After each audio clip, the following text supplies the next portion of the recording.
Assalamualaikum warahmatullahi wabarakatuh. Sebelumnya izin memperkenalkan diri. Kami dari kelompok 8 mata kuliah Literasi Teknologi Informasi. Di sini kami akan mempresentasikan materi dengan judul dinamika pembelajaran daring. Studi perbandingan efektivitas Zoom Meeting dan Google Meet dari perspektif mahasiswa untuk memenuhi tugas mata kuliah Literasi Teknologi Informasi. Kelompok kami beranggotakan 4 orang, yaitu saya sendiri Intan Putri Rahayu dengan NPM 233401060.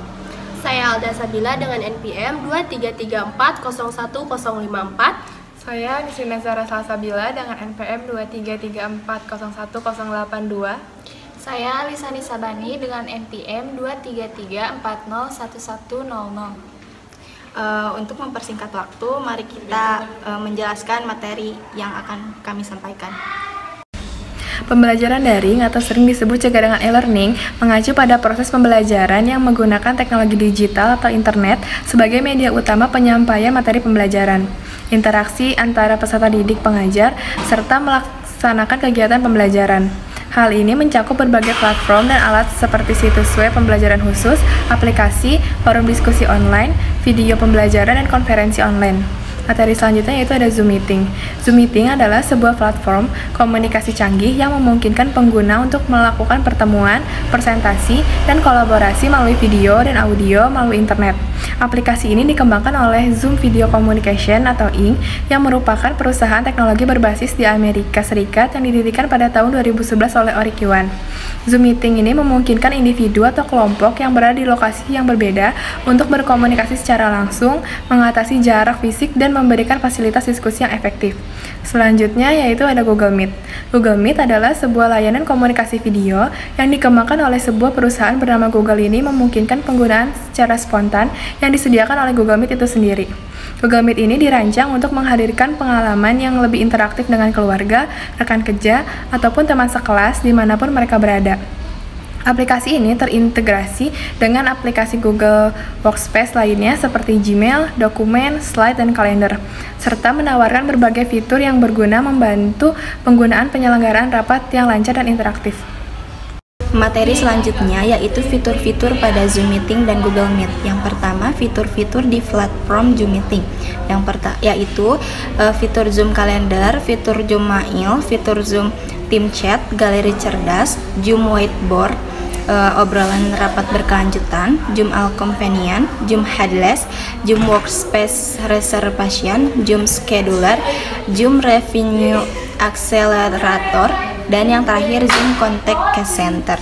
Yang kedua, fitur-fitur di platform Google Meet, yaitu rapat tanpa batas, undang hingga 100 peserta, fungsi teks langsung waktu nyata dalam rapat, kompatibilitas dengan semua perangkat, layar pertinjau video dan audio, melihat peserta yang bergabung, penempatan dan tata letak layar otomatis, kontrol penyelenggara, bagikan pesan dan tautan, integrasi dengan Google Calendar dan Google Workspace, dan yang terakhir perekam layar otomatis untuk beberapa edisi. Materi selanjutnya yaitu kualitas komunikasi. Dalam hal kualitas komunikasi yang terjadi melalui platform yang digunakan, sebagian besar responden 67,7% menilai baik dan 25,8% menilai cukup. Namun, terdapat 3,2% responden yang menilai kualitas komunikasi kurang dan 3,2% lainnya menilai sangat kurang. Dengan kualitas komunikasi yang baik, proses pembelajaran daring dapat menjadi lebih interaktif, partisipatif, dan bermakna bagi semua pihak yang terlibat. Untuk meningkatkan kualitas komunikasi dalam pembelajaran daring, ada beberapa strategi yang dapat diterapkan, yaitu yang pertama, memastikan kualitas koneksi internet yang baik dari sisi dosen maupun mahasiswa. Yang kedua, mengoptimalkan pengaturan audio dan video dalam platform yang digunakan untuk meningkatkan kualitas suara dan gambar. Yang ketiga, memanfaatkan fitur-fitur seperti chat, papan tulis virtual, atau fitur berbagi layar untuk mendukung komunikasi dan interaksi yang lebih baik. Yang keempat, memberikan pelatihan kepada dosen dan mahasiswa tentang cara menggunakan fitur-fitur komunikasi dalam platform secara efektif. Yang terakhir, menetapkan aturan dan protokol komunikasi yang jelas untuk memastikan proses pembelajaran yang lancar dan terstruktur. Karakteristik platform. Dalam konteks pembelajaran daring, preferensi mahasiswa terhadap platform Zoom Meeting memiliki karakteristik yang lebih unggul. Karakteristik platform yang digunakan memegang peranan penting dalam menentukan efektivitas dan kualitas proses pembelajaran. Fitur-fitur yang lengkap dan sesuai dapat memfasilitasi interaksi yang lebih baik antara dosen dan mahasiswa, meningkatkan partisipasi mahasiswa, serta mendukung penyampaian materi pembelajaran dengan lebih efektif. Hasil survei menunjukkan adanya preferensi yang signifikan di kalangan responden terhadap penggunaan platform Zoom Meeting untuk perkuliahan daring, dengan 71% responden menggunakan Zoom lebih sering dibandingkan Google Meet, 29%. Preferensi ini dapat disebabkan oleh beberapa faktor utama, seperti fitur-fitur yang lebih lengkap, antarmuka yang lebih intuitif, dan pengalaman penggunaan yang lebih familiar di kalangan responden. Selanjutnya, efektivitas platform. Dalam hal efektivitas platform dalam mendukung interaksi antara dosen dan mahasiswa, sebagian besar responden, 61,3%, menilai platform yang digunakan cukup efektif. Sementara 19,4% menilai sangat efektif dan 19,4% menilai kurang efektif.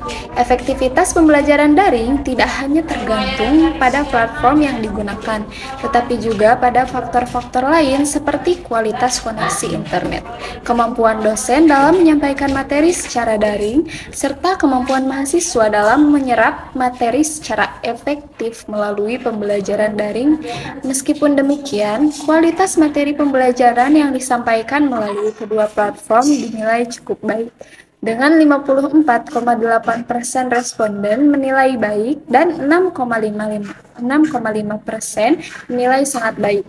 Hal ini menunjukkan bahwa baik Zoom maupun Google Meet mampu menyampaikan materi pembelajaran dengan kualitas yang memadai, meskipun terdapat variasi dalam persepsi responden. Namun, terdapat juga 25,8% responden yang menilai kualitas materi cukup dan 12,9% menilai kurang.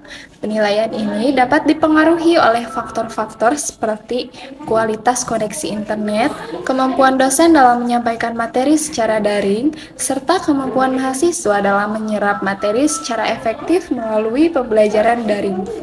Partisipasi mahasiswa. Tingkat partisipasi mahasiswa dalam pembelajaran daring melalui platform yang digunakan berada pada level yang cukup baik, dengan 45,2% responden menilai partisipasi mereka berada pada level sedang dan 41,9% menilai tinggi.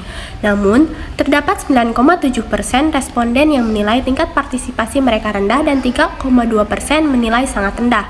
Hal ini dapat disebabkan oleh beberapa faktor seperti kurangnya interaksi yang memadai dalam platform yang digunakan, kurangnya motivasi atau kendala teknis yang dialami mahasiswa, atau bahkan preferensi gaya belajar yang lebih cocok dengan pembelajaran tatap muka. Untuk meningkatkan partisipasi mahasiswa, strategi seperti menggunakan metode pembelajaran yang interaktif, memberikan umpan balik yang tepat waktu, dan menciptakan lingkungan belajar yang mendukung kolaborasi dan diskusi yang dapat diterapkan. Selain itu, dosen memiliki peran yang penting sebagai fasilitator yang mampu memotivasi dan melibatkan mahasiswa secara aktif. Kemudahan penggunaan.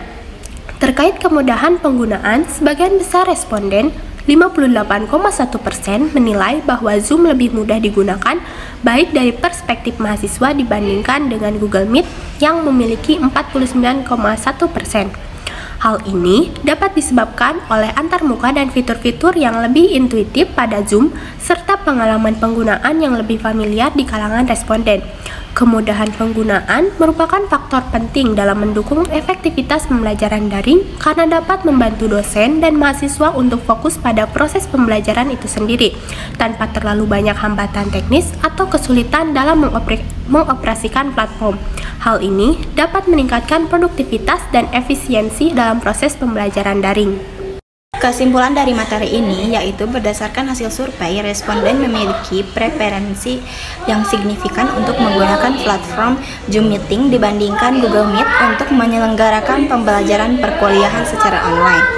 Zoom dinilai memiliki fitur yang lebih lengkap dan sesuai dengan kebutuhan pembelajaran online serta antarmuka yang lebih intuitif dan familiar bagi pengguna. Sekian presentasi yang dapat kami sampaikan. Mohon maaf apabila ada kesalahan kata. Terima kasih yang sudah memperhatikan. Wassalamualaikum warahmatullahi wabarakatuh.